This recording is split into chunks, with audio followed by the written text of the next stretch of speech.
গতকালকে Dubai international স্টেডিয়ামে MI Emirates আর Gulf giants এর ম্যাচ দেখতে গিয়েছিলাম।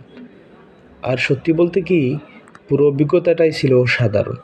স্টেডিয়ামে ঢোকার পরই একটা অন্যরকম ভাইব, লাইট মিউজিক আর হাজারো দর্শকের এনার্জি আমাকে পুরোপুরি মুগ্ধ করে দিয়েছে। ম্যাচটা শুরু হতেই মনে হচ্ছিল প্রতিটা বল যেন অন্যরকম উত্তেজনা নিয়ে আসছে। দুই দলের খেলোয়াড়দের লড়াই, ছক্কা, চার আর উইকেট সবকিছুই চোখের সামনে সিনেমার মতো লাগছিল। আর দিনের সবচেয়ে বড় সারপ্রাইজ সাকিব আল হাসানের সাথে দেখা। ভাইকে জিজ্ঞেস করলাম দেশে কবে আসবেন। তিনি একটি মুচকি হাসি দিয়ে চলে গেলেন। এমআই এমিরেটস আর গালফ জায়ান্টসের ম্যাচের উত্তেজনার মাঝে সাকিব ভাইকে দেখাটা যেন আলাদা একটা গিফট ছিল। স্টেডিয়ামের শোরগোল, দর্শকদের চিৎকার আর বাংলাদেশের একজন তারকাকে সামনে দেখার অনুভূতি, সব মিলিয়ে দিনটা ছিল এক কথায় অসাধারণ।